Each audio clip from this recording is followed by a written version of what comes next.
And we are live. Hey, folks, Mobile Geezer here. And before we do anything else, well, first, go ahead, Will, introduce yourself. What's going on, everybody? Happy Friday. And Mike, introduce yourself. I'm Mike Dixon. This is on George's channel, Mobile Geezer, but I'm simply Device. And before anything else, this is for Mike.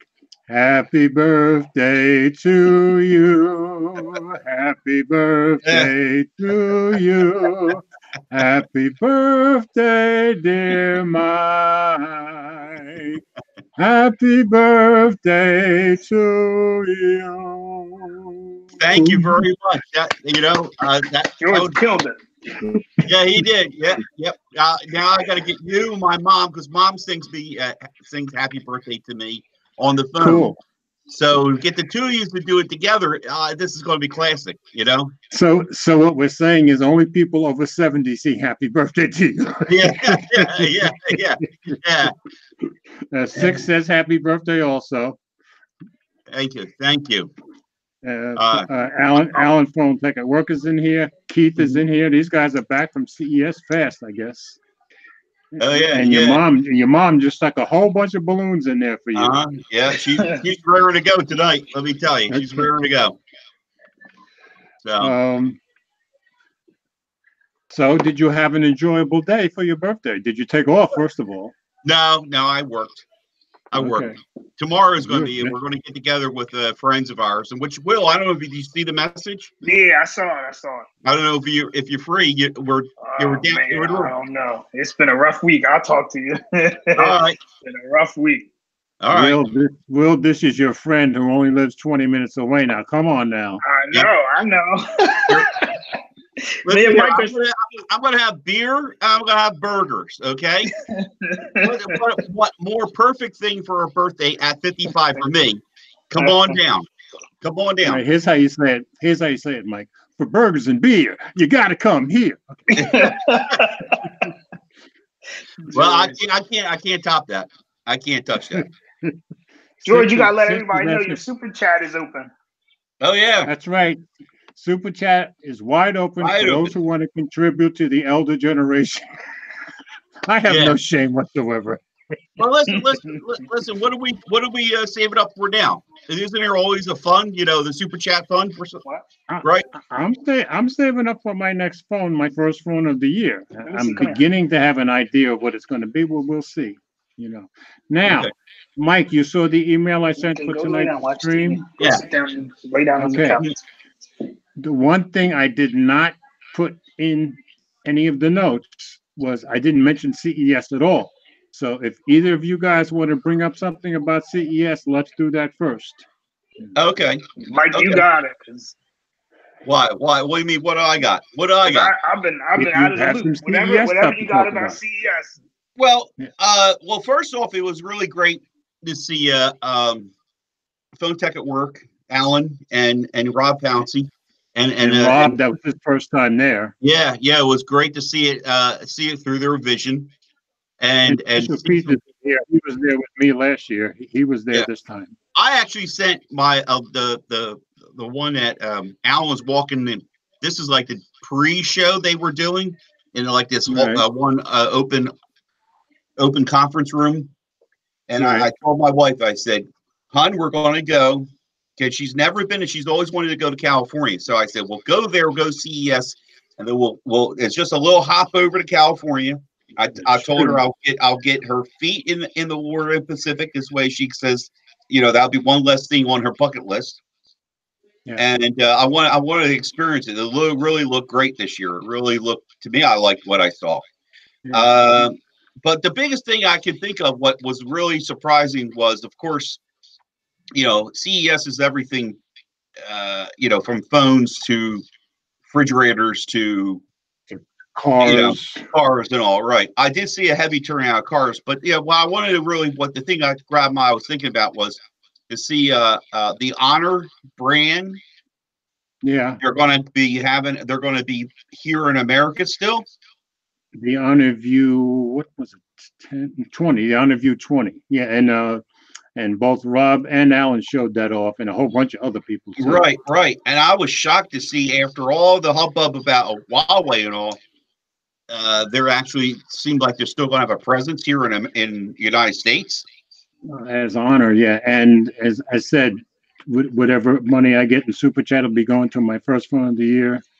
That's really starting to become what's probably going to be my first phone of the year. Okay. Depending on when they release it and how affordable it is.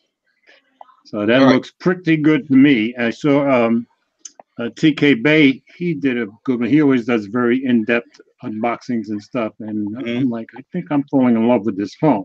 So okay. Alan, did you come? Alan, did you come home with one of the Honor View 20s? Oh wow! Just that, yeah. And it was great to see though. Rob Pouncey. He said, he gave a quick stream, and he said until the embargo lifts. So he's got some dirt, which was I thought was really exciting. To see him.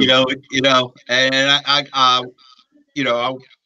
man, I can't wait to hear the news about it. But I was really shocked to see Honor making a big presence still here. I thought you would. The last company I would think to see would be them making a big show. The new phone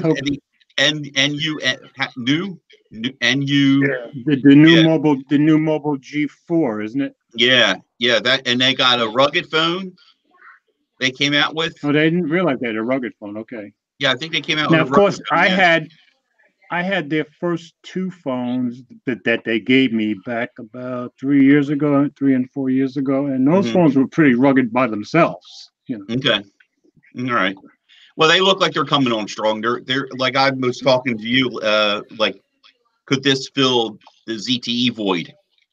Yeah, and I could see that happening, and they seem to be slowly building up their presence nicely because that G3 stuff, did pretty well, I thought. Yeah. And the G4, and they have a few other phones, but they were the ones that really stuck out. As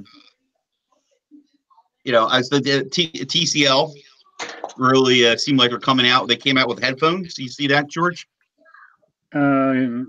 I probably went by it. I'm not a headphone guy. Remember I told you I'm an earbud guy. Right. Well, I thought they were earbuds too, but they're getting into the headphone, not these. Just headphones in general. Right. So that was some of the interesting things I saw. I haven't had a chance to really digest all of it. I will admit, between the guys from Team 100 and Juan Bagnell, I like Juan's coverage. Right. He always does good coverage. Yeah, and it's always, but also I love the perspective of what he's shooting on, what he's using to do the. Oh yeah, he did that last year too. Yeah. Yeah. So, hi, Mom. How you doing? My wife's in there. Hi. Hey, hi, Carol. Nice balloons, Carol. The thing that impressed me, other than the Honor phone, which it did, was the LG's rollable OLED TV. Did you see that? I'm sorry. LG's rollable OLED TV. Oh, please. Oh, I loved that. I absolutely loved it. MKBHD did a good one, and somebody else did one. I absolutely not. Of course, I'm not going to spend no $15,000 on a TV, but that thing was pretty impressive, in my opinion. Yeah. I'm looking at some of the comments. Official Keith IT saying, "Did you see the following suitcases?" No, I saw people riding on suitcases. That's what you're talking about. I saw people on but they've been out before. I thought the ones you sit on and they scoot you around. They're little scooters. Okay. Rob says, Honor didn't mind photos on social media, but nothing like a hardcore review. They wanted YouTubers to wait. Right, and that makes sense, because if we haven't seen anything from Michael Fisher or anybody else, YouTubers have been told, no, you're under NDA at the moment. Right. But it looked like, though, too, it's great to see these guys, rubbing elbows with some of the bigger names. Oh yeah, like they all seem. That's the other thing I really pleased to see them interacting with them. Well, I think the cool thing was, because they were at the honor event. I think Michael Fisher and Jaime Rivera and those guys were much more open because if you're at the honor event, you must be pretty cool anyway. So, you know, so I thought it was really nice. Yeah. And I was watching all of Rob's coverage from there. You know. So So good job, Rob. Yeah, really, all of you guys. But yes, Rob was every chance I could. If I had a free moment, you know, jumped on and watched him live or catch the replay. Well, plus Rob made it easy because he kept doing quick clips of stuff. Yeah, quick live streams, which was nice, quick and easy to watch. So he did a much better job his first time than I did. That's for sure. Big Dog is in the house. Who else? I think that's it. All right, so move on to today's show notes. Sure. I didn't get it. I was a little preoccupied, so I didn't catch everything. Well, I'm starting with the first one. And the first story that I put up was Samsung is losing ground in China and India and has itself to blame. Subheading, it's from Android Central. Subheading, Samsung's budget strategy hasn't worked for a long time, but the brand is unwilling to make changes. And I've got a backstory to that in a minute. Okay. And it's, talks about smartphone sales plateauing in the United States and in Europe and Western countries in general. So they're starting to concentrate on China and India.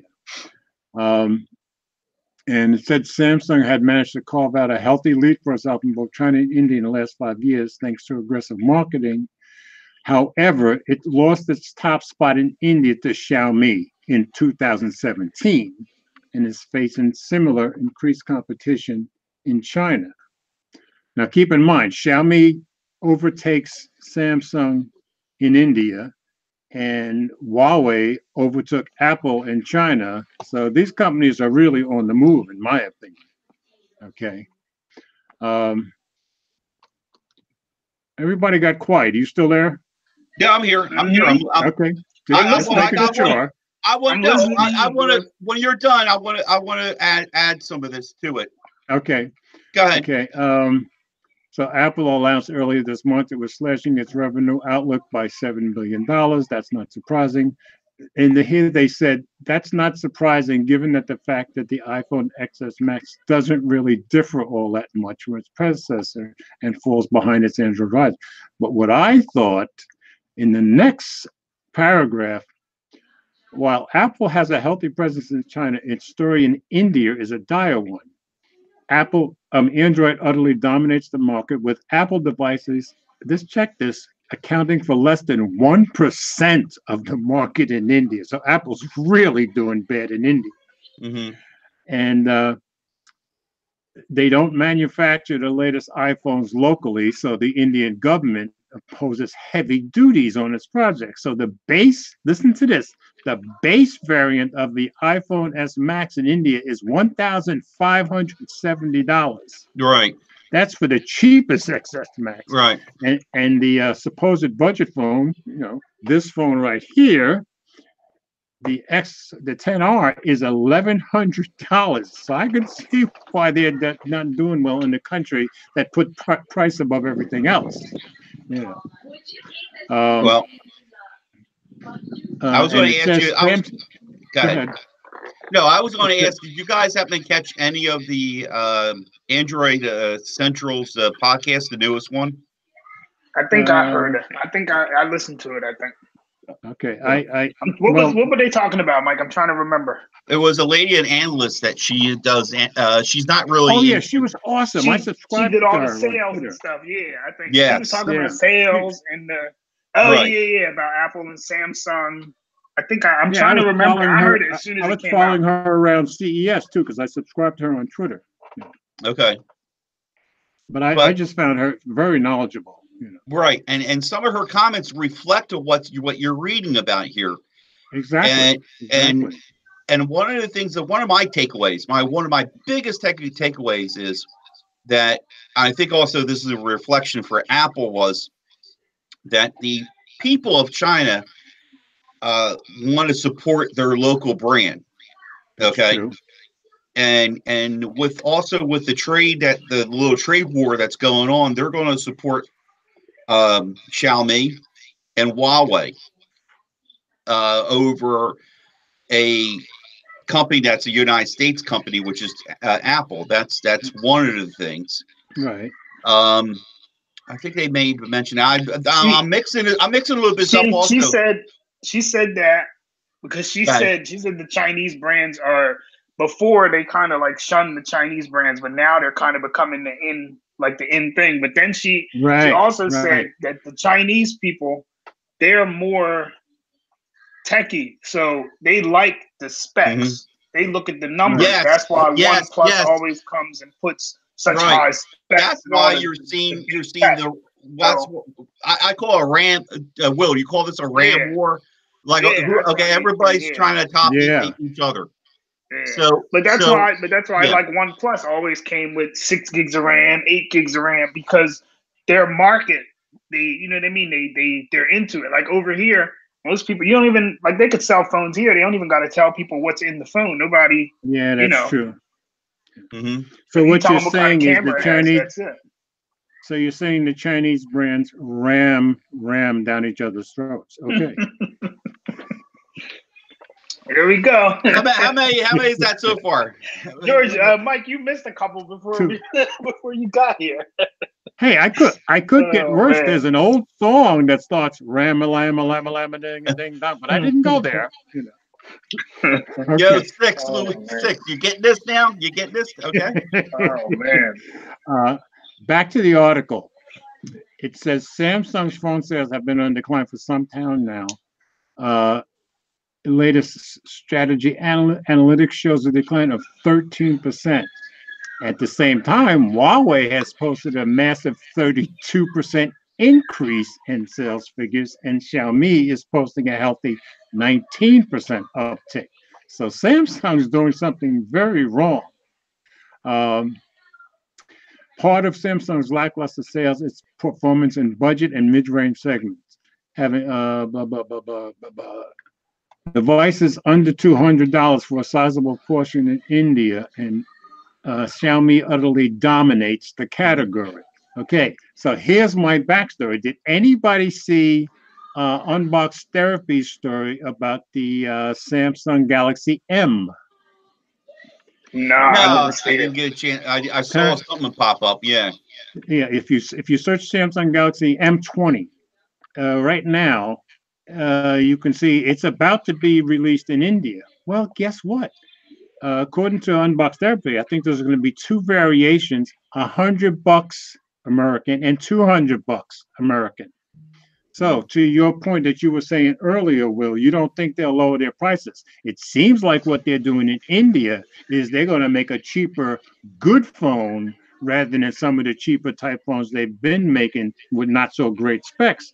It sounds like this this Galaxy M20 is going to be kind of competing against Xiaomi and Huawei, and it's going to come in at a price that Indian people will pay. And Lou of Unbox Therapy thinks that's going to end up coming to the West, and if it does, I'll be all over that.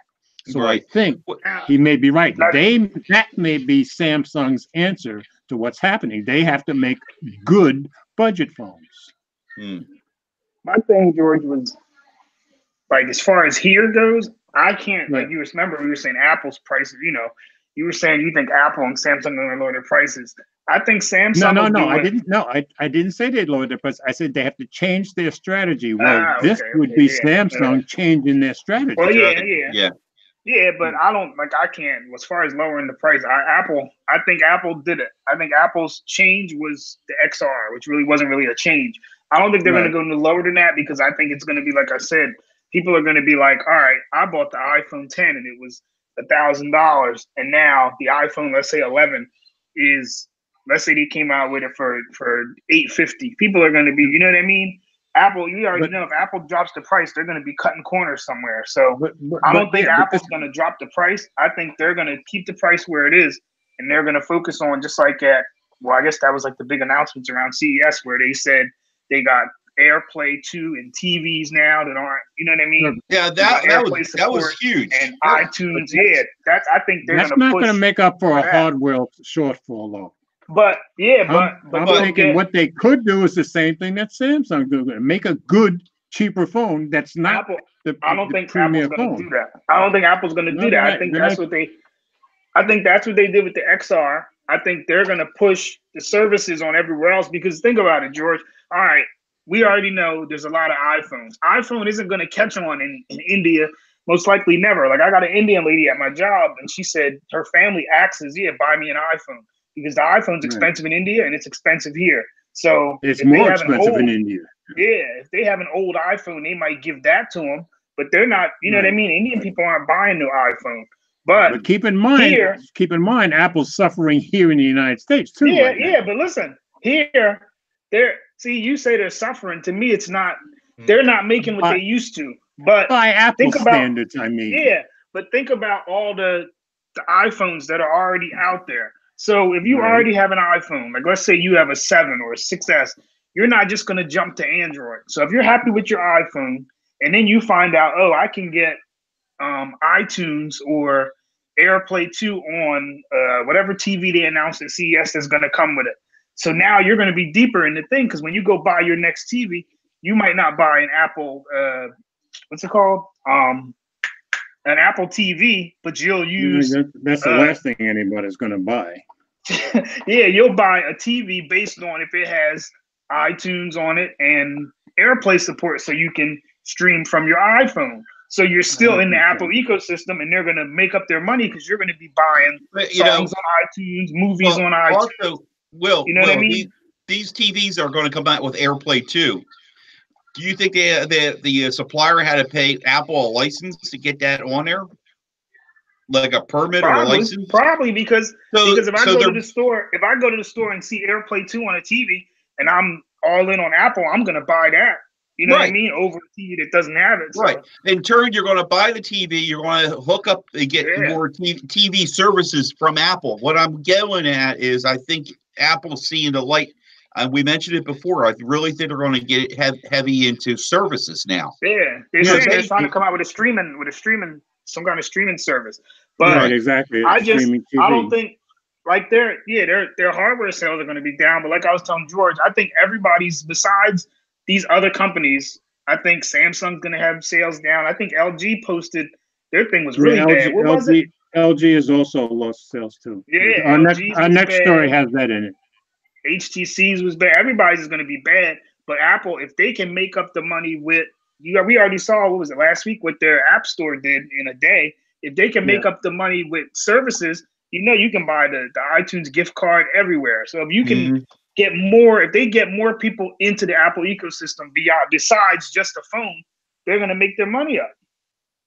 Yeah, I think there's just an adjustment here for Apple. This is just because people are satisfied with their phone, like they're saying everything's plateauing, and we already know Apple doesn't jump out the window and try crazy new technology. So their phone is going to be the same probably for the next 3-4 years. So people aren't going to jump to update. But if they can get more, like me, I don't buy music on iTunes no more. But if my TV breaks, I'm going to go buy the TV that has AirPlay 2 or whatever, you know what I mean? So now I'll be buying, movies on. Did you guys see that? I think Six Louise put it in the Telegram room, that interview with Jim Cramer from Mad Money, and he sat down and talked to Tim Cook. No. Oh, wow. You guys got to go back and check that out. You really do, because it was really insightful. You could see Tim Cook very anxious at first, but get into real quickly. The point is, Jim told him that his daughter basically said, my iPhone 5 can fall into the washer, come out, it's got to go back in my hand. The daughter said, Jim Cramer's daughter said, you got to pry it out of my dead body. Right. And okay. And Tim Cook's answer was, that's fine. That's okay. No problem. As long as she's happy with the phone. See, they ain't dumb. They got something up their sleeve, I think. It's a little hiccup in the road here. They maybe miscued some things, and I really think they got something in. They're working. They're trying to evolve their existing ecosystem, and they know they got a solid ecosystem. They know it. Six Louise has a couple of comments, but doesn't Apple lose some exclusivity by being with other companies? Not saying it's a bad thing. Then he followed it up by saying they're going to slowly cut production of the Apple TV, not needed for their future with TV deals. And I think that's probably true. And I think Will may be right with the AirPlay. But as far as the other services go, this is not like the iPhone, which they were first and everybody else got on board later. So the iPhone still outsells everybody. Well, did for a while. But wait, let me finish. But with services, they are way behind a lot of people. And I don't think they're ever going to catch up.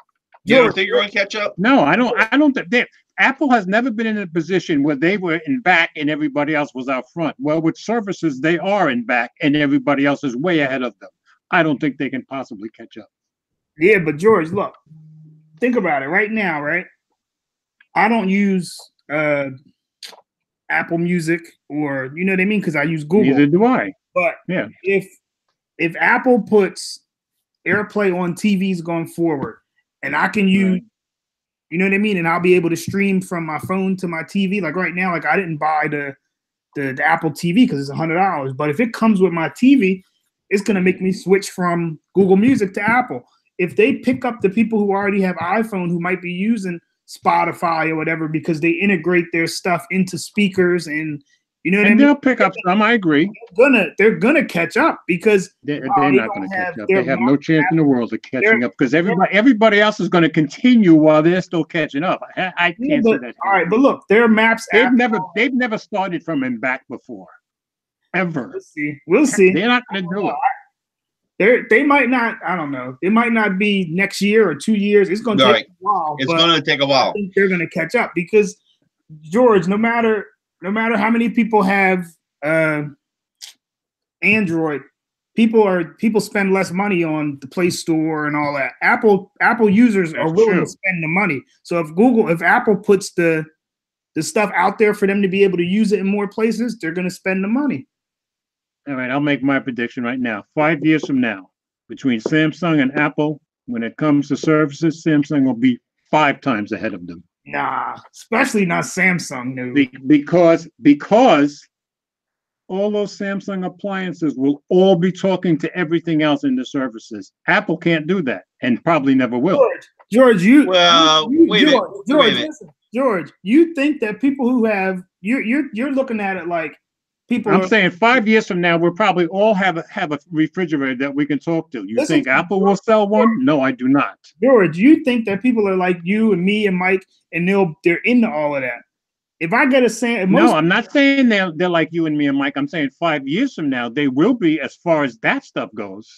But you got to get. They won't be on the latest cutting technology, but they'll be buying technology from 3 years ago that's in their refrigerators and their washers and dryers. You got to. The thing is, George, you got to get them off of an iPhone firirst. You have to get them. No. If you want to sell somebody a refrigerator and washer and dryer, you don't have to get them into iPhone because the iPhone doesn't make those things, and they probably never will make those things. No, but what I'm saying is, my refrigerator, the Samsung refrigerator talks to what? The phone and what? And the oven and the washer and dryer. The refrigerator could talk to the washer and dryer? Yes, my washer and dryer will do that. I just don't have the refrigerator. No. The official Keith has a good point there, guys. What happened? What did he say? Apple needs to work on Siri before they try to integrate into other products like fridges. And he's right. And he's right. And they have an awful lot of catching up to do, and they've been trying for years, and they haven't even gotten close yet. Well, wait a minute. Siri, listen, George. You saw that billboard. Siri's never going to be at Google's level because Apple allows you to keep your privacy. So Siri's never going to be that good. And I think Apple users are just Apple people might be like, yeah, Siri's dumb. We all know it's dumb. Do you remember what the lady? You remember what the lady in the Android Central broadcast said? She said Apple users are used to being dictated to. Android users aren't going to go that way. But you got to look at it. If somebody's a diehard Apple fan they're going to be like, I'd rather have my privacy than have Siri know everything that I'm doing. You know what I mean? I think you're confused. I think you're confusing two different. George, you're mixing apples and oranges. Privacy has nothing to do with Apple loyalty. Apple loyalty isn't because of privacy; it's because the people are loyal to Apple. Privacy is a totally different issue. George, privacy is why some people only will use an iPhone because they're no. Some people only use an iPhone because they're loyal to Apple and they're in the Apple ecosystem. The average American could care less about privacy. George, go look on a forum or somewhere. People are like, RCS on a forum where everybody's like you and me. That's not going to help me with the general public. Care about it, especially now with all the Facebook and all that stuff going on. People care. That's a selling point for Apple. Google. The average American phone buyer, I don't think cares about privacy. I don't think they think about privacy. People like you and me think about this stuff. They don't. People care about it. What do you think, Mike? Okay. What I think is this, that for once, Apple's actually letting a piece of their ecosystem outside of the garden. And it's a good move. It is a good move. We all been saying that, okay? Yeah. And they yes, George, I hear what you're saying, and yes, they got an uphill battle. And I don't foresee though I don't see this Apple drying up anytime soon. No, I don't say Apple drying up because the iPhone will still be the iPhone. The iPhone will be still the iPhone. But I think they realize that they need to make changes. Now, to Keith's point, yes, they got to work on Siri because Siri isn't the best, but they have a good starting point. I think they realize that they can get into services, and this is huge for AirPlay too to get into the TVs. Could next year could it be in a fridge? Could it be, Listen to Donovan's point. I use an iPhone. Donovan says I use an iPhone because the Apple Watch is so much better than any other smartwatch. And now that I have one, I totally agree. That's Apple loyalty, Apple ecosystem. Anything to do with security? Zero. Right. I'm not talking about security. I'm talking to Will. George, people use it because they know, and especially now, that's why Apple's pushing it, because they know it's more secure than an Android. You know what I mean? George, look at the article we were talking. Good one. Look at the article we were talking about. That's a good one, Sean. Did you see what Sean said, Will? Well, all right. I'll be Skip, I guess. I don't know. Because Google, just like in the article coming up, Google will let the apps have permissions and do all this stuff. True. And pull it back when they realize, oh wait, that might not be a good idea. Yeah, exactly. That's true. Apple cuts all that out, and people are gonna. If you think they don't realize it now, and everybody might not, people are realizing it later. Just like with all the FBI. Maybe later. I'll give you that. Maybe later. And all, Siri's never gonna be. It's never gonna be where Google is. Never. Yeah. But I don't use Siri, so I really don't. But I don't either. Right. I don't really use Google Assistant either. I don't talk to my phone. I use Google Assistant every single day. I don't talk to my phone. I use Google Assistant at home, but I don't sit there and say. Will, when you leave the house, all of a sudden you can't talk to your phone, can you? You can't say, "Hey G," I don't want to set the hot word off. Hey G, do this while you got your phone, right? On the iPhone. Well, any phone, any iPhone or you can, but I don't do it. I don't know. It's not. I'll freak out my wife every once in a while when I'm at work and say, "Turn on the light in the living room," and she'll call me. Did you do that? No. But do you go outside your home? Do you go outside your home? Once I leave, I don't talk to my phone. But I've never. Yes, I do. So, my wife and I, when we go out to dinner, we will turn our lights on as soon as it gets dark, no matter where we are. So we you go, "Hey G." Turn on all I do is press the home button and say turn on the light in the living room. You don't have to use the hot word. See, George, if I wasn't here and I was going to do something like with the thermostat, I would just go to the app and do it. I've never talked to Why? I don't know. I don't know. I don't feel comfortable talking to you know what I mean, to Google Assistant. So when it comes to tech, you're the old one and I'm the young one. I just don't do it. It's just awkward. I talk to my phone all the time. And to Will's point, that lady talked about that lady from on Android Central, the Italian lady, yeah. Yeah, she said that we don't seem to, us Americans don't seem to be embracing that kind of technology. But I do, but I think the average American doesn't. I agree. But I just wanted, just real quick, is what I wanted to say was in Tim Cook's interview with Jim Cramer, that he mentioned, and I'm trying to find it. I'm trying to find it here on here, how much how much Apple made in the App Store alone. So I think that's where they made up their money, right between Christmas and New Year's. They made what, $2 billion dollars. Well, here's an article here.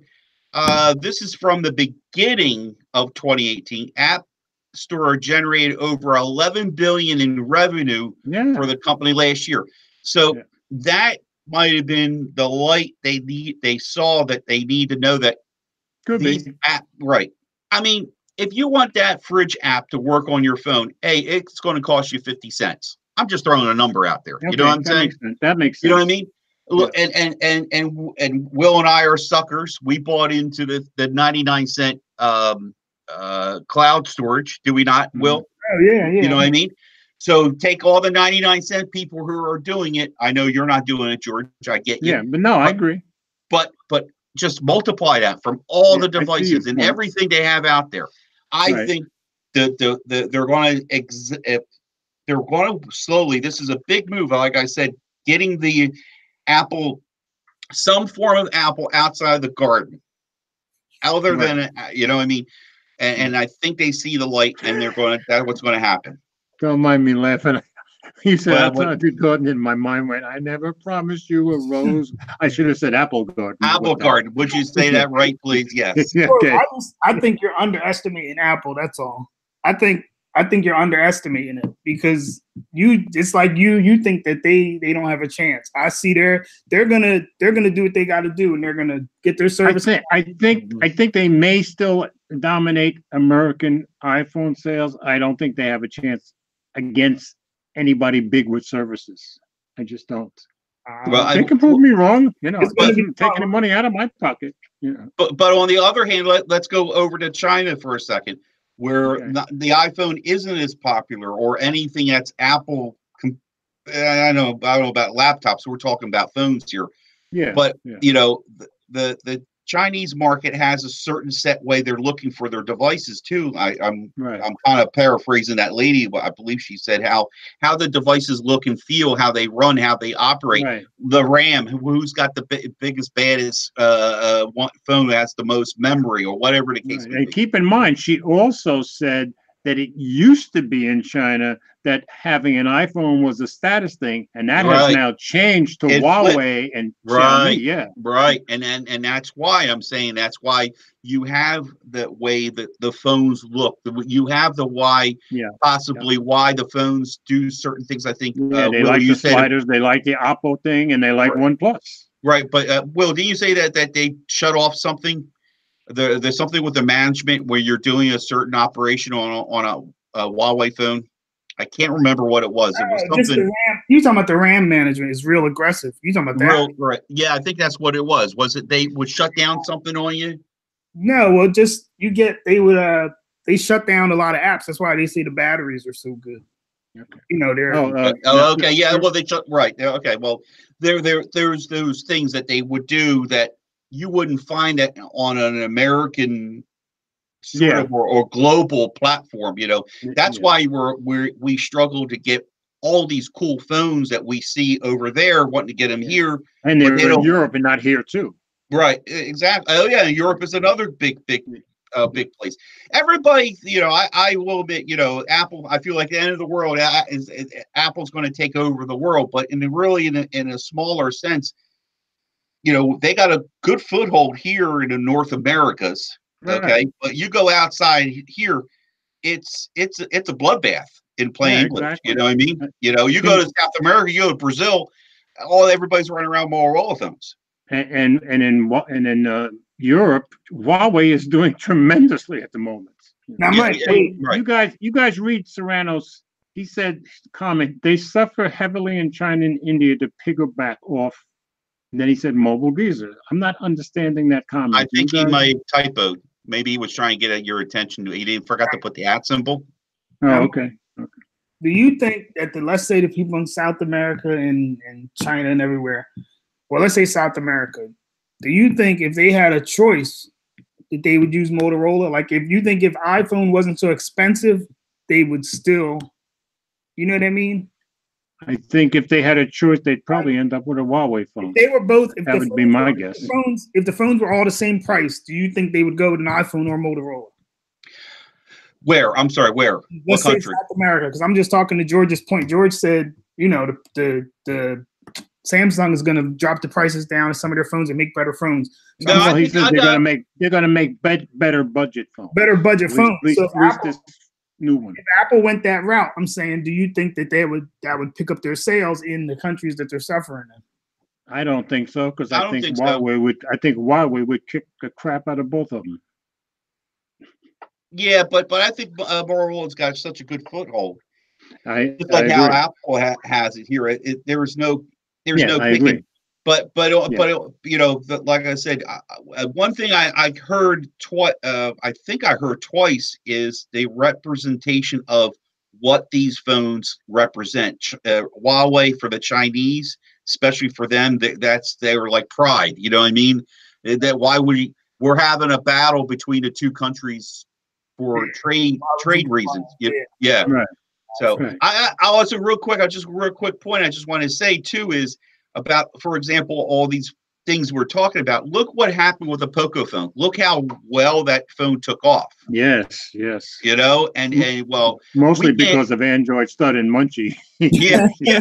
Well, here in the United States, it was on their backs, you know. But it seemed like that phone really, really took off. But then again, it goes back to the theory of specs. Look at that phone. That just 845 processor. How many RAM? How much in the RAM department? 6, a lot. 6 at least. Right. And I'm seeing a lot of stuff being done with modding going on. Yeah, and they're doing it. Yeah, and they're still updating their phone too. Mm-hmm. George, they did it. That's my thoughts with Apple. I can't see them doing it either. But yeah, and I saw his comment that Apple isn't cheap. They never follow suit in the rat race to the bottom. And you know, based on if Samsung really is coming out with this M20, well, maybe Apple will regret that they didn't follow suit. I don't know. I don't know, George. I can't see it. Because here's how I see it. You got Apple and you got Samsung. And then there's everybody else. And Samsung is willing to make a change here. And Apple isn't. Who's going to win that? I think Samsung will. I don't know, George. I just think it's hard to get. As we know, Apple's killing it here in the U.S. It's hard. Right, and I think one of the problems that we have here in America as YouTubers is that because Apple is so dominant in America, we focus too much on America. Listen, what I'm saying as an American, as far as profiting as an American, they want profit worldwide. Well, worldwide, Apple's not doing so great. Let's say here though. It's going to be hard to get. Why do you always want to say here? This is I'm worried about here. It's going to be hard to get somebody. That's too limiting. That's the problem. You know what I mean? But yeah, I know what you're saying. But Apple's not going to drop the price to sell a phone somewhere else. No, I think they'd be smarter to do what Samsung's doing rather than drop the price. I don't think they ever will. I don't think they ever. Yeah, you're probably right. You're probably right. Because it's gonna, you know what I mean? People are gonna perceive the product as being cheap. They're not going to do it. Yeah. Oh, and I won't click on the next story because it's a follow-up.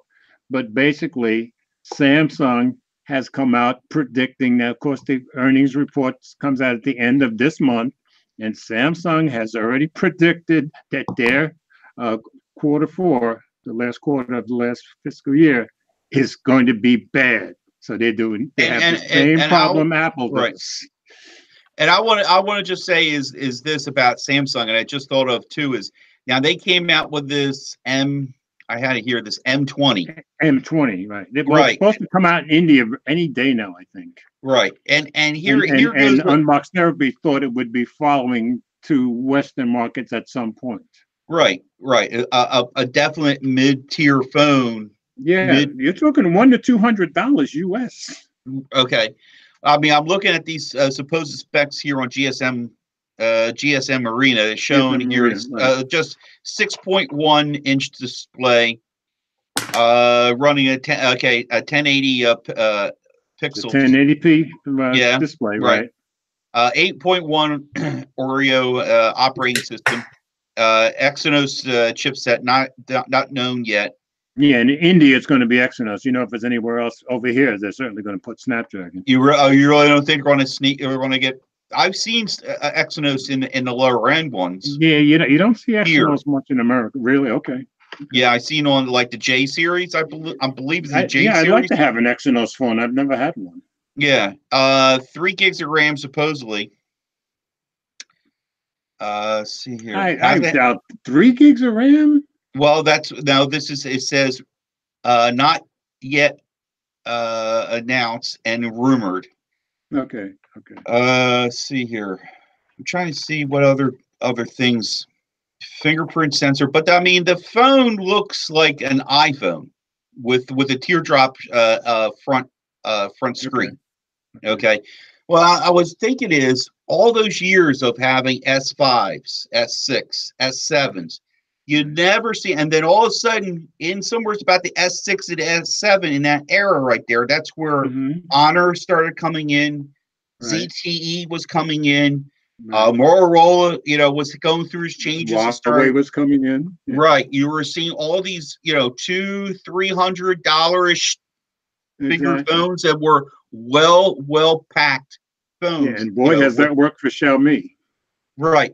And see where I'm going with this is, meanwhile, here, at least, again, our perspective to me here in the States is all you had was S5, S6, S7, S8, and right. But the pricing, I'm saying where the pricing is to get the people to come into the Samsung realm, get them in on a mid-tier phone, offer the mid-tier, but they missed the boat. This is where I think where they're starting to bite them in their heels.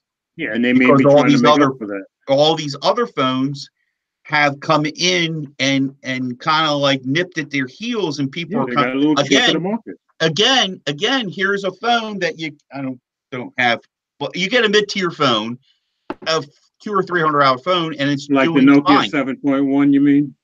There's a good example. Getting all the updates and all that stuff, and it's clean, it's nice, it takes great pictures. Why do I want to go out and spend $800-900 on an S10? That's going to be coming out.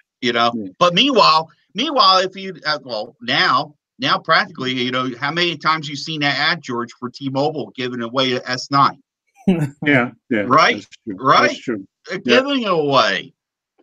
Come to us and you go, port a number over here. We'll give you an S9. What's your name? Will. Will, your folks got a iPhone, right? Was it one of them?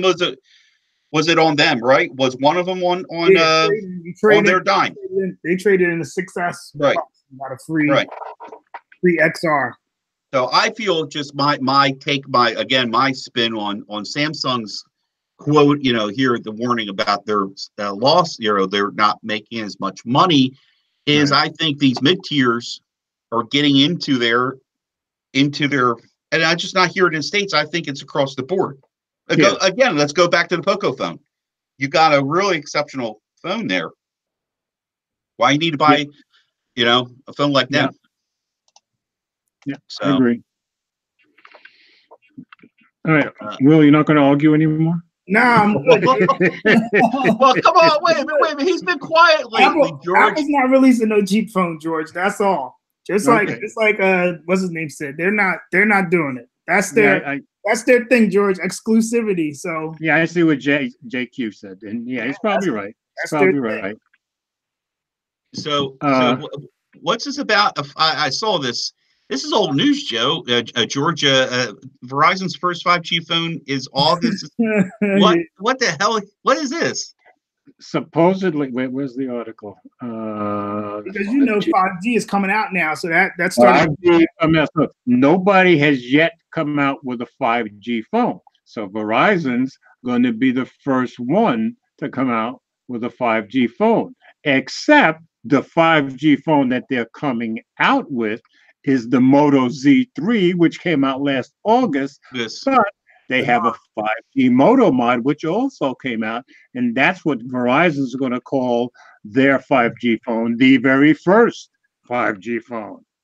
Kind of freaking ironic, very misleading in my opinion, but I guess it's going to boil down. You might also put the 5G simple like AT&T's doing. Okay? Well, no. What I think it's going to boil down to, will that 5G Moto Mod make that phone really give you 5G? If it does, then they're way ahead of the game. Yeah, but wait a minute. Mike, wait till T-Mobile puts that 5G thing in there. Wait, it's coming. Yeah? It's coming. So? They're all doing the same thing. Now keep in mind that Moto Mod with 4G. Too. What'd you say, George? I said keep in mind that Moto Mod has been out since last summer too. So suppose they take that Moto Z3, Verizon puts that Moto Mod on there, and it actually does give you 5G speeds. Well, then they're way ahead of everybody. Yeah, but is the 5G already out? Is it out for the masses to have? No, but Verizon put it out some on late September or something like that. Yeah, what cities? And again, who knows? And that's the problem with AT&T. Yeah, it's in 12 cities. It's in little pieces of 12 cities. That's all it is. That 5G logo in the corner. That's all. Yeah. It's like regular people don't know. Nobody, we're the only ones that care. Nobody else is going to look at that symbol. Well, that's true. They don't care as long as they got bars. As long as they see bars up there, they don't care if it's 5G, 4G. As long as their phone's working. So long as they can, long as nobody interrupts their pool match and call, and call their and be able to call their pizza in. All right, that's what they're going to do. Until somebody has a phone in their hands, and all of a sudden there really is 5G speeds, because then it's going to say, "Hey, this is way faster than anything 4G." Well, that's what everybody's looking for. Who's going to make it work? I don't know. I don't know. Yeah, well, Serrano said Nokia 7 highly praised in the mid-range. Well, yeah, that's the phone I picked for my phone of the year. So I don't think people care, George. I think everybody's happy with their phone the way it is. I agree with you now, but when people start seeing the speeds of 5G, real 5G compared to 4G, they're going to care, because you're talking 50 times faster, maybe 100 times faster. We're talking some serious speed here. Until AT&T hits you with $40 more a month, or that's true. That's the other side of it. How much is it going to chew up in my pocketbook? Because in the beginning, it's going to chew up a lot. Oh, wait a minute, that'd be great. Wait a minute. Now, if you want 5G, you're going to pay so much per hour to have it, right? Like Roman was. You know what I mean? I can see that kind of shenanigans going on. Yeah. And they could make a ton of money, and we all get screwed again. Mm-hmm. So, I did you see? Was it Verizon and T-Mobile was dogging? He was trashing AT&T. Yeah, I know. I know T-Mobile was. I didn't know Verizon was too. Well, let's face it, AT&T deserves to be trashed with this crap they're putting on TV. Yeah. So, and have you seen the commercial, guys? Yeah, I've seen the commercial. It's so, oh my God. And they got that big 5G symbol like you don't have it. Nobody don't have it. Yeah, I know. So, we moving on to the next one, guys? Yeah, now the next one was will you take it? It's the no, Mike, it's your LG G20. You take that one. Mike loves LG. Yeah, LG decided they're not going to update security patches on a G5 and a V20 no longer. Okay. Now question. Yes. Am I wrong in thinking pretty much all of these companies, including LG, said they promised 2-year security updates, right? Supposedly, yes. Or are we saying 3-year? Because if it's 2-year, well, we've already passed the 2-year point on both those phones. April 2016 and October 2016. Well, we're past 2 years in both of them. Right, but it also mentioned though too is that the V20 was due to get 2 upgrades, OS upgrades, and then okay, so they did promise 2. Okay, and they're basically backing out on the second one, which Right, is so- not right. And I know No, I agree. it's not right for they get away with this stuff, and it's sickening. It's Well, you know what they're absolutely going to say, sickening. don't you? Right, you know what They're I'm going to gonna say, well, we did give you 2 years worth of updates, and then somebody's going to come back and say, yeah, but that's not Now, what you Mike, said wait. you were going Now, to do. Mike, hold on. We were talking about premium phones, and we said the Yeah. iPhone premium and all that. I think we talked about this during the week. That LG phone probably was 6 something when it came out. Mhm. The iPhone of that year probably was the same amount. So you're complaining. What you're complaining about is support and security of your phone. Right. You could have got an iPhone for the same price, and you would still be getting updates. So, like you were saying, George, that doesn't sell iPhones, but it does. Because the same way Mike is mad. No, I don't disagree with you that does. I think it does too. Mike is mad about the LG phone. Yeah. Okay. Whose phone is that? Okay. My phone. Sorry. He's mad about no partying down on your birthday, okay? He's mad about the LG phone not getting updates, and Will has a good point there, though. So right now Right. you're going to be, you know what I mean? So No, without a doubt. like they say, but look, George, even Without the doubt. even the Pixel is the same price as the iPhone, and they can't guarantee you more than 2 years of updates. That's That's true. crazy. That's true. We No, are- I thought, wait, and I thought they I've went 3 admitted years. that's Apple's big advantage. And we already know what Samsung Yeah, does. but Apple, you got 4 and 5 years. Well, I thought they went 3 years of security patches on the Pixel. Huh? I thought it was 2. I'm not sure. It might be 3. Hold on. I'll But Google security it. patches But Mike, are not either way, that's to me, that's one of Android's problems, because just like, what was it?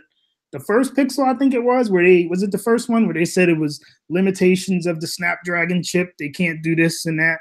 Like with the updates, sometimes that's a problem with Android phones where the chip won't allow them to update it anymore. And Yeah. Like- And that's why I think the last year and a half or so, update in what Qualcomm way? is doing a much better job of working with they them. won't be able to give you a operating system update or. Well, because of see, the that's the problem I have with, because don't forget, not long ago, the Nexus 6 got an update.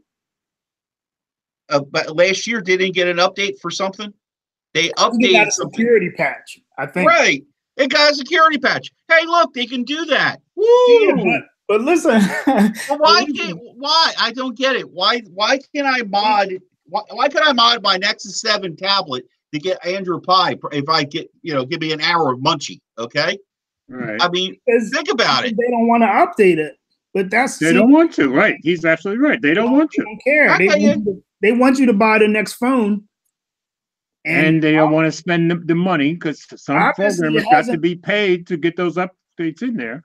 obviously it hasn't been working for LG because their phone sales are down. So if you look Gary at Brown says the Nexus 6 update was in December. Okay. with Android, you can jump from Samsung to LG. So all those people who were on LG and they're probably like, "Wow, my phone don't got no more support. I'm gonna jump to a Samsung or Okay. jump to a Huawei or jump." You know what I mean? They're Yeah. all I'm on- competing with each other. I'm on the Google's Pixel user community, and somebody answered, two Android OS updates for 2 years, but are guaranteed to receive security updates for 3 years. Okay. So it's 2 years for the OS, 3 years for the security. That's what I I'm mean, with the seeing here. With the first Pixel, there's a lot of people that were mad because the update Yes, was late. but I thought, Oh. well, yeah, it was hideous, and I was having part of my French a pissing contest with somebody on Facebook was saying, well, that's unfair to compare it to. No, it's not. Okay, but why Compare what? compare Apple's updating system It's versus not because it's the same Right. price. You're paying the same price. no, not the money, the capability of how they handle their updates. Will And I said, and I explained to this lady, I said, how come I can read about an update that my Apple phone got, go home and update it the same night, where the update rolls out on the 5th, and my Pixel didn't see it for days, weeks sometimes. And you pay the same price. That's why it's, I don't know. Now, let me interrupt the broadcast for a minute. For those who've come in later, today is Mike's birthday. I sang happy birthday at the beginning. Munchie is asking, where's the single malt? Good point, Munchie. Yeah. Well, I think Will's drinking something there in that glass. I got apple juice. Do you really? Well, that doesn't that figure? I got a big thing of apple juice. Oh my God, you really are drinking apple juice. That's right. Now, see, I am the ultimate cross-platform guy. I have my iPhone here and my Moto 360 watch here, okay? Which I used all day with my iPhone. I hope everybody caught George's video talking about this Apple Watch. Yes. Yeah. Even though I used the wrong microphone and the sound is terrible, after 5 hours I said, okay, this is the way it goes out. I thought it was a good video, George. I was very happy. Yeah, I'm getting well, of course you would think so, because the first thing I did was say Will was right. Of course you thought it was a good video. George, his head was probably about this big. He couldn't fill the picture frame. I told him he would like it. Yeah, but what's the difference in size head of Will's normal head? I mean, I couldn't resist that. I'm sorry. Mike, you left me out there. Yes, he did, and I jumped all over it. Mm-hmm. It was a setup, okay? Yeah, right. Well, but getting back on the security and all, real quick, is that I know my friend who I sold my V20 to him. He just now got the Oreo update. Just now. That's bad. But of course, there was a ZTE device I saw somewhere on Twitter the other day, and that just got the Oreo update too. I can't think of which one it was. But so there are some people who are very late, I guess. But you know what? I don't know. I guess it's bad. When you told me, I was like, yeah, it's bad, but at least it got it. You know what I mean? It could have, Hey, how George, you know how it is on Android. On anything but a Pixel, is your updates. You're not guaranteed at all. Mm-hmm. Just come, maybe you might get it a year later or two, year and a half. Let's see here. My wife is saying she can't see us, but I can see us just fine on the phone right now. Hold on, let me go. On the stream, it's showing up on the stream. I got it right here. So. Yeah, I'm looking at it. My wife is saying. I saw what your wife said. She said there's an echo. Well, let me turn this up for a second and see. Your words are not with your voice. I'm not getting any echo. I'm not getting any echo on my phone, so I don't know. So as far as me, I always keep the stream up on one of my phones, and I'm not getting any echo, and I can see things fine. So I don't know what the deal is. Okay, we started. Does LG? They don't promise you updates, right? Like that's not, you know what I mean? They don't have like a thing on their page somewhere that says you're. You mean a guaranteed policy? Yeah, they don't have no. Do they, Mike? No, well, no. It says here in the article, and I thought I heard the same thing. It says here, however, LG did promise 2 years of updates, which at least means the V20 should technically have gotten Android Pie. They reached out to LG and get a statement. Well, did they promise 2 years of security updates, or did they promise 2 years of OS updates? There's a difference there. Yeah, but still, if they're backing out on lease on any kind of update, they should have. It says here they did promise 2 years of updates. I guess they're looking at it as a package. You know what I mean? Because if they promised 2 years of security updates, if they gave a security update on the LG V20 in October, their 2 years is up. Well, then that's Mike. Yo. Keep your iPhone. Yeah. Mr. Practicality chimes in. Mike, if you want updates, see that's the George, that's the other thing. Yeah, you're right there. Nobody can argue. You want to get your money's worth as far as updates go and all that. Your best bet is an iPhone. Yeah, your mother is saying she doesn't hear any echo either, so I don't know what. And you're paying the same price. That's the crazy part. That to me, that's what's disappointing. Like if you got an S9 and you paid $850 or whatever it costs, and you still haven't gotten Android P yet, or you know what I mean? That's crazy. And it's only going to get worse. I mean, nobody can argue with you, Will. It's only going to get worse when S10 comes out, when they do all the 5G and there's all those different. It's going to be worse. Yeah, that could end up being a disaster, couldn't it? Yeah, it's going to be real bad. Yeah. I never thought about that. Mess. That's going to be a mess. Mike is researching something. No, Mike is boiling. George, that's LG's #1 fan. I think him and Forbes. I think. Munchie's saying, but you have no notch with a smiley face. Yeah. Wow, she's on the laptop. That's great. All right, so try the phone, hon. She says she's watching the stream on the laptop. She's saying this is where she's having the echo. Yeah. Now my wife came down and showed me her phone, which had a black screen. I said, restart the phone because it's fine here. And your mom says it's fine too. So maybe you got to be over 70. I don't know. Yeah. I just told her to try the phone. Yeah. Yeah, that's an interesting point though, George. It has been 2 years, but still, that really stinks.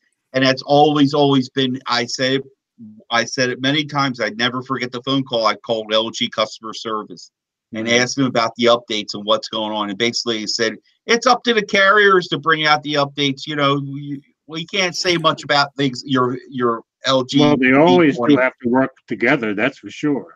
You know. Well, you know, it's just amazing that unlocked phone I've yet to get an update of any kind on this phone. Not a one. That's terrible. Not a one. It's not funny, Mike. I'm not laughing at you, but it is funny. It's sad. It's funny because you knew what you were getting. I think I told you before you bought that phone, the unlocked phones are the worst. They're worse than the carrier. Will. Politically incorrect to laugh at her brother on his birthday. Okay. George, I think I told him. I said, don't get the unlocked phone because it's worse. It's good because you can go where you want, but it's worse because they say that they got to get approval for every carrier before they can update it so that they can work with anybody. So you might never get an update on that phone. LG probably forgot about it. Yeah, probably. And they don't. And you figure LG's not going to sell a bunch of them, so they're not. Well, yeah, you have the V35, right, Mike? V30S. Oh, the V30. V30S. How many of those did they sell? You know, I know they sold a ton of V30s, but the ones they started. Yeah, real funny. 20. I heard you, Will. Real funny. I'm trying to look for something here. I heard you, Will. I can do two things at once. I'm not that old yet. And of course, Joseph, Joseph Forbes Tech reviews. He's saying LG V40 for the win. Well, we know how you feel about the V40. Well, here. My wife said the restart worked for her phone, so we're good there. Okay. All right. Let me see if I can do. See, I don't know. You see the update? That's some security, Mike. Yeah, that's a security patch. Yeah, that's way back. Yeah. It's going to be a year at the rate we're going here. Yeah, Keith is saying carriers will not update some phones on purpose to try to get you into a newer device, which is kind of what Will is saying. Mm-hmm. You know. Sorry, Forbes. I'm done with LG. Okay, I'm just keeping this. Don't listen to him, Forbes. Don't listen to him. Don't listen to him. Pay no attention to him. That's right. His birthday. I'm not. Mike, George. He's 55 now. He doesn't know what he's saying. George, by like June, Mike's gonna be on B&H like, Oh, they got an open box V40. I'm gonna get it. There you go. Good for my videos. It's got all those cameras. Mike's gonna be right on there buying it. Don't listen to him. And Adam's gonna be. You buying another phone? Yep. Wait. And then George, this time next year, Mike's gonna be like, I haven't got an update on this phone. I can't believe it. It's gonna be new to him all over again. He went through this like 4 times. It's gonna be new all over again. He's still gonna be looking at that update. Of course, Adam will say, well, you did say on a live broadcast you weren't buying I'm not buying no more phone. That's right. Your problem, Mike, is this stuff is out in public, man. Yeah, we got to document it, Mike. I know. George, you got to put it in the notes. Mike said he's done with LG on this episode. Yeah, you go ahead and put it in. I'm sure Forbes is not going to let him forget it. That's not going to be a problem. Mike's not done with LG. Don't worry. Because it's already has better security than other phones. Yeah, updates are for cheaper OEMs. At least he said happy birthday, Mike. There you go. Thank you, Joseph. Thank you. Yeah, I have to hand it. Forbes loves his LG. I have to say that. Yes, he does. 340, we know that. Yeah, yep. So, yeah, okay. I was not happy seeing that at all. Not happy at all. You shouldn't have been surprised, Mike. You shouldn't have been surprised. Okay, I was a little surprised, but I think you thought you were like, it's newer. LG's going to support this time. Nah. Yeah, but did they come out? Wait. Did they come out with saying they got some kind of support center? What happened to that? I don't know. But I think I can't remember what their loss was this year, but I think it was really bad. So they're slowly making it away to HTC territory as far as that's concerned. Yeah, I'm surprised HTC is still in business. Really, I know. I don't get this next article. I don't get this whole thing. Go ahead. Well, the next article Will put in, so Will's going to tell us about it. Which one? The Google? Yeah. Oh, okay. Yeah. Mike, what happened is Google's doing. That's what I was talking to George about. Google, again, with their privacy and permissions and all that stuff, they used to like allow the apps to get a lot of permissions for, like Tasker, for example, can get permissions to SMS and to be able to automate your phone. Well, now they went back and switched it again. So they're like, basically a lot of apps that people were using, they're cutting them out. Like they won't be able to get those same permissions. So they kind of cripple the apps. Like it says in the article, Tasker was able to fight their exemptions and got it taken, like they got it overturned. But you got to get an exemption for it to still work. Yeah, Cerberus. I think that sounds like it's like a security app where if you lose your phone, you can track it, and they'll be able to even if you don't have internet. Yeah, if you don't have internet or service, you'll be able to still track it. They weren't able to get theirs overturned, and it's like it's happening to a lot of apps. I think this might have been like one of the only ones they mentioned in the article. But I remember when it happened. I think when did this start, George? Last year? It was. I think it was the beginning of last year. This started. Yeah, it seems to me it was the middle of the summer. Yeah, they like what they do, Mike, is they'll put the app in the app store, and in the beginning, everybody will be using it, and they'll be able to do all this stuff. And then Google will be like, oh, wait, that might not be a good idea because of privacy or because of data. And then they take it away. Google changes their policy halfway down the road. Yeah, and you get stuck with an app where you like, I used to love this app, and now it's, you know what I mean? It's trash. And just like the article said, people, the app developers are giving Google 30%, and now the app is, you know what I mean? It's useless. Not useless, but a lot of the features that you might have came to the app for are gone now because Google's not giving the SMS and the call permission. So it's a security thing, Mike. Yeah. I think that Apple does so good, security and privacy. So this whole security thing that they're doing, I mean, have we been compromised?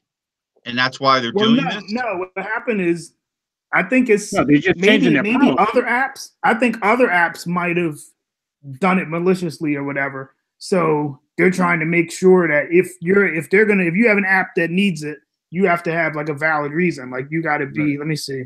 It had in the article because you have to submit the reasons why you need it and prove to Google that you're not going to do any harm. That's my guess. Like, look, Mike, when Tasker, I guess, got theirs overturned, and he was on Twitter and asked this app, like this Cerebus, he said, why didn't you try to get it overturned? And he said, we don't see the point in submitting the form again when our use case is explicitly prohibited. So antivirus, security, call recording, device performance boosters, family or device locator. Like that's what this app, you were able to do that with the app. And now Google basically took it away because they don't want to grant you and in today's SMS or call environment permission. with Facebook and everything, call recording is going to stick out like a sore thumb, I would think. Yeah, fast share. So look, Mike, fast share for invites. Let me see. OTP and account verification via SMS. Like those are things I guess you can't use those at all. Like, you know what I mean? He's saying right. So Look at Munchie's comment. SMS and call permissions is something which all apps need. Google is right in doing this. They are fixing a security issue. So if Munchie says it, I got to believe it's true. Yeah. Now, but what happened? What is it? So wait, no, what does he say? He's saying Google is right that they're blocking it? Doing the right thing, yes. Go ahead, argue with the professor, Will. I don't know. I'm saying he's saying that they're right in blocking it, but Tasker got through. Right. So obviously there's something different between the two companies' permissions. Yeah, but I don't know. I think it's the use case, like you know what I mean? Yeah, well, in the use case, it might be a permission. Yeah, but if you're using it for antivirus or security or tracking your phone, I don't see. But you you said it. Call recording. No. That's on the form. Look at the article, George. He circled the two things that his thing is, but there's like a list of things that are prohibited. Like It says this app, the reason that they needed it was for antivirus, security, or family or device locator. He's saying that I'm not going to resubmit the paper because they don't allow it for those two things anymore. I'm sliding down. But now, once you're saying Tasker why does antivirus? Yeah. Okay. Why does antivirus? Yeah. You see what? Wait, Mike. That's the reason, because Tasker is so big. That's why they were able to get it. That's why they were able to get theirs overturned. That's what the article said. It says if the app is big enough, they might be able to get Google to listen. But if it's a smaller, you know what I mean? Family and device locator, that's a touchy subject these days. Family? Yeah, but I don't know. I don't know, George. But I mean, let's family. You like George? All of this on Facebook. No, but I mean, you say it's a touchy subject, but meanwhile, I'm sure AT&T's built-in device family locator or whatever that comes on their Galaxy phones got permission for it. Oh yeah. You know what I mean? Well, you signed off on that permission the minute you fired up the phone asking. No. I mean, like AT&T has a built-in family device locator. I'm talking about when you get the AT&T phone. So they got that into the Play Store. They're not, you know what I mean? They're not fighting them about that. Yeah, Munchie's saying, would you give access to Norton antivirus to your contact book? No, I would not. I don't use Norton antivirus, but I stopped using Norton years ago. Mm-hmm. But I want to compare. I'm going to compare apples to oranges here. Okay. I can make a pun once in a while. What about I would love to see what Apple's version of this. Yeah, do they have SMS and call permission policy? Is that I don't. It's like have some kind of policy. I mean, how long has this been going on too? For Google? Yeah, I heard that story today. This has been going on for a while, I think, with Google, but yeah. See, look, if you look through the comments, people are saying that's like, and they're not going to put, I think, George, if I'm right. So this app isn't going to be able to go into the App Store, but you'll be able to get it from somewhere else, right? You would think. You mean Sidewalk? Yeah, like the older version of it. Yeah. Yeah, because that's what they were saying. Yeah, Like, that's why a lot of people upload are, anything. Google's not responsible. You know, that makes perfect sense. So I don't know. That subject I'm not versed in. So I don't. I mean, I like Munchie's comments. I was going to say I defer to Munchie stuff like that. I understand it you know, better. Munchie to us is like Jerry is to Android Central. He's our knowledge base. You know. Yeah, I know. Talking about privacy, I see though on the next one they're talking about. I was that was all over the on the location data. Yeah, location data. Woo! George, look, they got one right here. There's a guy in the comments. He said, I guess he made an app. Said something about he has an app that it's called Text by Voice. Is used by people with disabilities, and Google is not allowing him to. You know what I mean? To his app won't work. Yeah. Okay. Yeah. I guess in a case like that, they make a decision. Okay, what percentage of people are we hurting? I guess some point you have to choose. But see, to me, I don't agree with it because, like Munchie said in his thing, Tasker is a big app, so they were able to get through. But if you're a smaller app, they're like, whatever. You don't make us enough money, so your app is gone. You know what I mean? That's part of any corporation. But they're taking 30% from the same from the same way. They're taking 30% from the small guy too. He should get the same treatment. That's not right. It's the same permission. That's probably true. Yeah, that's probably true. Munchie says the problem here is I think it's not humans approving the app. It must be all AI. And that's what else the article said. It said that if Google would spend the money and have humans looking over the appeals and all that, but they just have the machine doing it. Okay. Well, the whole point, is from a business perspective, the whole point of putting a lot of this AI stuff in is to save you money on humans that you don't have to spend on them anymore. That kind of makes sense. Well, it like also putting in robotics. Well, that's what they got over YouTube also when you try to appeal something. Exactly. Is there like real people behind it? So exactly. Yeah. Exactly. Same thing. Don, right. Don's in the room. How you doing, Don? Glad you could make it in. Don. Hello and good night.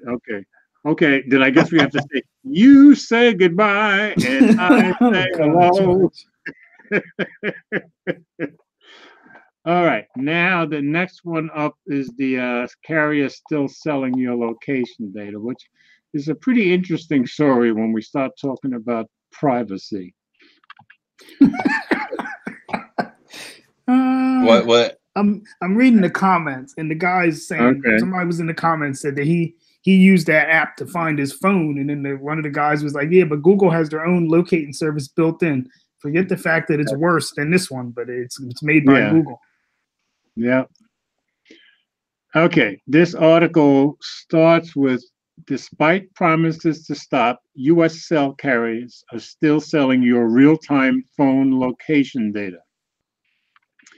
So last year, 4 of the U.S. companies were caught, cell companies were caught sending real-time location data of their customers to shady companies that sold it on to big spenders would use the data to track anyone within seconds for whatever reason they wanted. At first, little-known company Location Smart was obtaining and leaking real-time location data from AT&T, Verizon, T-Mobile, and Sprint, and selling access through another company, 3 Interactive, to Securus. And that's 3 companies already involved. A prison technology company. That's wonderful. Sell my data to some prisoner. That's what I need. Help him hack my house. Yeah. Which track phone users without asking for their permission.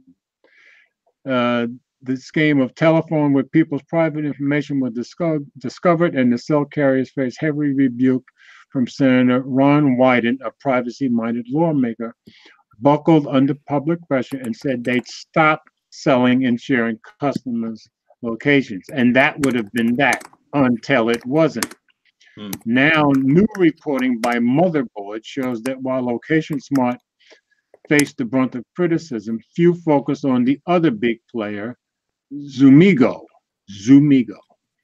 A payment of $300 and a phone number was enough for a bounty hunter to track down the participating reporter by obtaining his location using Zumigo's location data, which was continuing to pay for access from most carriers. So last year they're selling data to some prison company, and now they're selling the data to a bounty hunter. Okay. Well, you know, hey, money talks. You know what I mean? If you don't get killed from one side, you're going to get killed from the other. Okay. Worse, Zumigo sold that data on to other companies like Microbit, a Georgia-based credit company, which in turn sells that data to other firms. So everybody buys this data and sells it to somebody else, and they sell it to somebody else, and they sell it to wow. Okay, everyone seemed to drop the ball. Microbit said the bounty hunter shouldn't have used the location data to track the motherboard reporter. Is he still alive, I wonder? Nobody quite dropped the ball like the carriers, which said they would not share location data again. T-Mobile, at the center of the latest location selling revelations for passing the reporter's location to the bounty. Okay, so that data came from T-Mobile for the bounty hunter. Said that it reviewed its real-time location data sharing program and found appropriate controls in place. Oh, really? To appease even the skeptical, John Legere tweeted at the time that he personally evaluated the issue and promised the company would not sell customer location data to shady middlemen. I probably would call a bounty hunter a shady middleman. Well, that's just me. Okay, so what do you guys think? I think this is really bad, and that kind of throws it right back in John Legere's face, doesn't it? Yeah. And if anybody reads this between that and the other one, the other article, people wind up going and say, "Well, I don't want my phone anymore." You know what I mean? They really do. You know, if they don't want to be bothered, you know, being tracked, you know, this is not good press for what we enjoy playing with. You know what I mean? Especially when all four big carriers are involved. Right. Yeah, they're all doing it.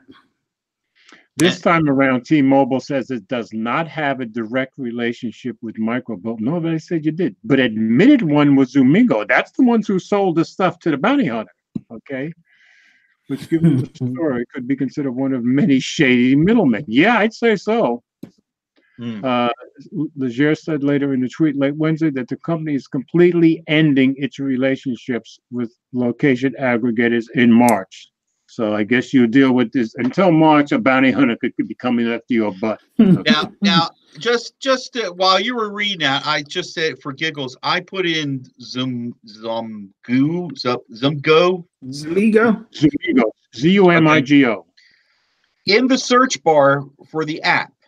In the app, you know, to search for the app. Okay. And it was all right. And all of a sudden, I came across one here says, "Cell Spy Catcher, anti-spy." So I go, okay. Auto Manager Mobile. All right. Secure Guard.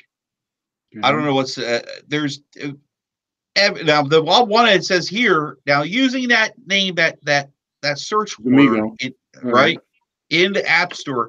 Find my IMEI and IMSI. There's an app. There's an app there. It's interesting how that name, that company name, is associated with certain things. IMEI checker. Wow. Yeah, I mean it's not a lot. It jumps around. I mean now I'm into Chuck E. Cheese over here. You get down to IMEI, you took some serious personal data here. Yeah, you know I was just messing around with the apps alone. Right. So, and then I did a search, and there's stuff in here. You could just search the company's name and you'll be like there forever reading all the stuff that's in there. You guys know I'm not political, but I thought Munchie's comment was funny. Carriers selling your location data is a money-making opportunity. Someone let Trump know, and he might find them all $1.5 billion each and get the money for his wall. I thought that was pretty funny. Munchie, we're getting a steel wall. Didn't they say steel? Didn't they say steel? Yeah, I think they got down to a steel that wall. probably means they're going to steal the wall. I heard him. I heard him say. He said it costs more, but it looks prettier. Man, that's sad. That guy. Yeah, Munchie says, and that's the problem. All 4 carriers doing it means as a consumer, you can't do SH. And he's right. There's nothing we can do about it because if all 4 of them are doing it, who's going to stop it? Yeah, where are you going to go to? Unless some congressperson does, nobody's going to stop it. No, I know. That's what this congressman, senator stays on the case. Yeah, are there settings in here you could turn that off, right? They're saying, I think even if you turn it off, they're still tracking you, right? Oh, yeah? I think, I don't think they have to have it on for them to track you. Well, see, that's all the storage you had. Yeah, no, I think there's one more. Isn't there one more? Oh, yeah. The bots. We got a Somebody take. But then again, Oh. Oh, I tickle me to death. Okay, and this was something that came out in CES. Samsung's Bot Care aims to help users manage their health. Whether it's your digital health or physical well-being, tech companies want to be involved, and Samsung is no different. Today at CES, and this was a few days ago, the company showed off some of the ways it's looking to use its AI technology in the future of connected living, and one of its platforms is focused on users' health. Samsung Bot Care aims to assist users in their daily health routines, and Samsung's Unily demonstrated what the platform has to offer.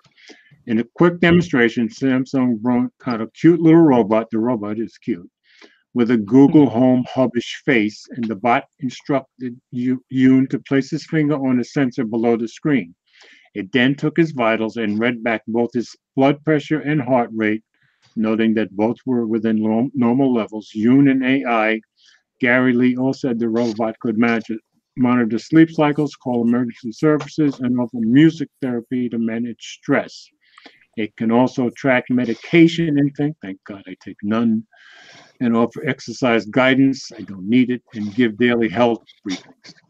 Samsung has developed health-related products in the past, including an app to aid Alzheimer's patients, I love that, and an app to help the visually impaired, and I love that, and a device for those with lung issues that facilitates breathing exercises. So it sounds like they're doing nothing but good things here. What do you guys think? Again, they're selling services. Well, I mean, it's good. It's a good thing. It's a good thing. Don't get me wrong. But here goes that ecosystem, that service they're going to try and sell you. You never know what else this could lead into. They could recommend, okay, you for your medical needs, try this service or try this medicine. That you know what I'm saying? To me, that's the same as going to a doctor. If I go to, and I know I'm not like most Americans because I watch these stupid commercials on anything, and they say, "Ask your doctor." No, I tell my doctor. He's not paying me. Yeah, I don't ask my doctor crap. If he tells me take it, and I say no, we're done. Not your body, it's mine, and I'm paying you. So I'm not asking the doctor. Same thing here. If it recommends it, if you're stupid enough to do it, that's on you. Now wait, Samsung's been into the health stuff because even on like the S9, right? I think the S9 was the one that had it with the supposed to have a blood pressure. It was like a study where it would it was supposed to be checking your blood pressure, and you could set up doctor's appointments from the thing. But I think that's good. But you could do it. I don't think it really worked that great. I never tried it. But the problem is they're doing all this stuff with that robot. But to me, their watch is lacking. Their Gear S3, it does your heart rate, and their app is nice, but they're like you were saying with Apple being behind with the assistant services and stuff, they're behind with like health. To me, terrible. Well, I Like, can they're tell really- you, Will, as far as my Versa, my Android Wear watches, my Garmin People Active, Apple heart rate is way more accurate than any of them. Way more. Yeah, they're really behind because I don't know what happened, but I know like you can go to the gym, and I don't know if you don't go to the gym, George, but if you go to like certain gyms, they have it where you can tap your Apple Watch to the machine and it syncs with your watch and records everything. Will, he does go to the gym. Yeah, he just has a his little, own. You know, it's what I just a mean. little to the left of him right Yeah. now. Yeah, you Yeah. know what I mean. But I go to the gym right over there. Okay. but like Here's the Samsung, gym. I don't know if Apple monopolized like that whole thing because I don't think Android has that on any of, you know what I mean? Like any kind of integration with that Yeah, as that's far as pretty health cool. goes. I know they have like Samsung has certain blood pressure cuffs that sync with their health app, which is good. And Apple does the same thing. So I'm surprised they went. I guess the robot, like you said, Mike, is just like they're starting. You know what I mean? They're maybe the next watch will have some kind of. And if they ever got Bixby off the ground, that's cool. It's going to integrate with. Did you see the speaker at CES? Who was it? Somebody posted on Twitter that they got to touch the speaker. I forget if it was MKBHD or somebody. So they are still making that speaker because somebody was saying last week that like Bixby was. They didn't say it was dying. What did they say? They said something about they were pushing. I thought I saw Bixby going to go. It might integrate with somebody said something about Google Home was going to be their thing or something like that with the button or something. I heard that somewhere, but it looks like they're still going with Bixby. So yeah, I thought the Bixby speaker thing had died. Yeah. Nope, they had it at CES. Did they? Yeah, it was there. I think MKBHD was like that was one of the highlights, getting to touch the speaker. I guess he was. My wife was saying sometimes Bixby is handy. Yeah, and sometimes it gets in the way. I can tell you that. Yeah. Good. So I'm just quickly in TechCrunch. It says Google apps are coming to Bixby. Mm-hmm. I thought I saw some other integration out they were talking about. I think that's a smart move on Samsung's part. Yeah. You know what? I got something. I guess it's kind of funny. You know, everybody hates. Like I know George. How do you like the button on the side of the iPhone? Do you always activate Siri? Well, you probably don't take screenshots. Occasionally, maybe once every 2 days, I activate it. I did today. That was like a big thing when the iPhone 10 first came out. Everybody was mad because I was activating Siri. It's kind of funny because when they put the Bixby button on the iPhone, everybody was like, remap it. Nobody says Apple doesn't let us remap the button. Nobody says nothing. That's funny. Yeah, you're right. Nobody complains. Like everybody gets mad because they let you, you take screenshots by accident. But nobody says I want to be able to remap the button. What are you doing? What button you talking about here? Yours is different, Mike, because you got the button on the 10, the 10S, and all those. Our button is different. Like the button on the side. What does that do? Is that power? It's it's the lock. Yeah, the power button right here. It's like three things. That'll set off Siri. If you you hold it, you gotta hold it to activate Siri, and then you hold that button in the volume up to turn the phone off. And if you put it once, it locks the phone. It does like three things. It's got a lot of functions, but and then you gotta hold it in the volume. You push that in volume up and let go to do a screenshot. But nobody ever says they wanted to remap it. It's just funny. Yeah, that's kind of funny because everybody was screaming about. Oh my God, people hate that Bixby, but I know I hated it. Yeah. And because what they did was they stopped letting you turn it off. They did the latest update. You can't turn it off. That wouldn't let you turn it. But then they came back and fixed that. Remember, because they got a whole lot more. Oh, okay. Yeah, that was crazy. I took my wife's and I think I made it so it's a double tap, a double push. Yeah. Oh, okay. So she accidentally touches it once. It was in the settings. You could go in there and play. Yeah, but I thought the Note 9. I thought they made it so you can't turn it off. So they come in and update. It did for a while, but then they came back and fixed it because they got way more complaints after they did that. At least the last I remember. Yeah. But if you accidentally hit it once, you know, you used to hit it once and it'll activate. There was a setting you could go for double tap. Make it 2 taps. Yeah. So at least if you touch it once, you catch it. You know, I mean, you know, you're not going to do the second tap. So, but yeah, kind of gives doubling down a new meaning, doesn't it? yeah. Sure. Yeah, I think it's interesting. I just see there's so much going on out there, and there's so many. They're trying so many different things. Yeah. To have their own little ecosystem kind of thing going on. You know what I mean? And it leads into services. It leads into everybody services. wants into the health market, because if I had a ton of money to invest in the market, the vast majority of my money today would go into health. Because you know you're going to make a lot of money in the next 10, 20 years with health. Mm-hmm. All right. Are we done? Just real quick, guys. I don't know if you saw this.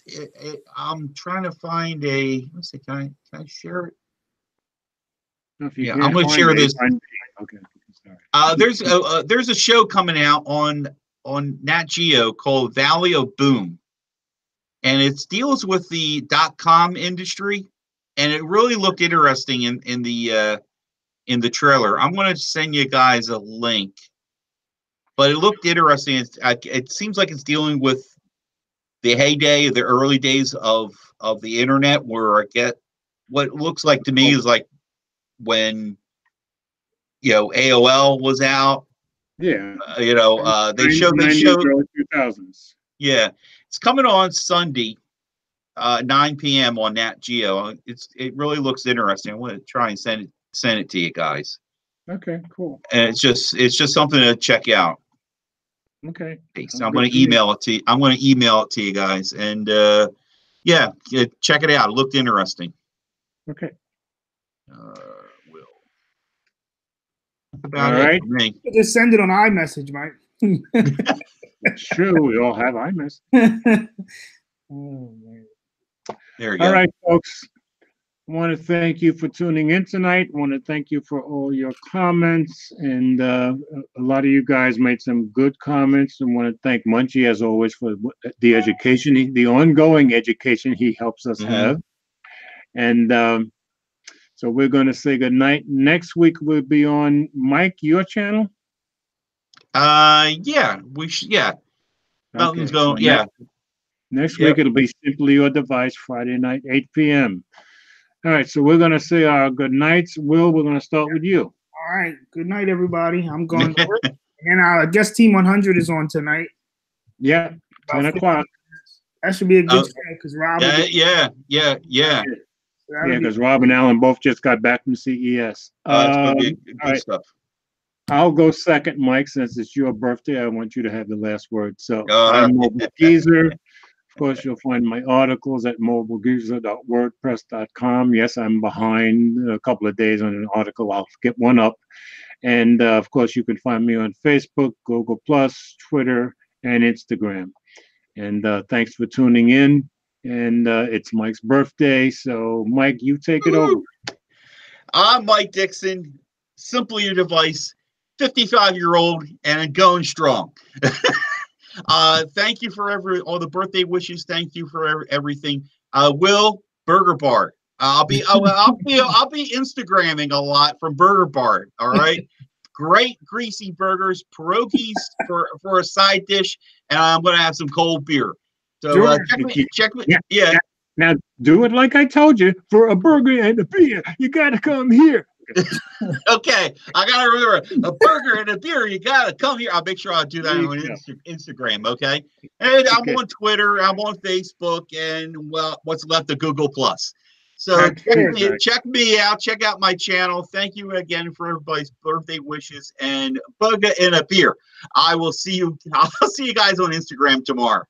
Now, George, you gotta get Mike an Apple Watch after he has all these greasy burgers. I have to get him an Apple Watch. Okay, put it on the old guy.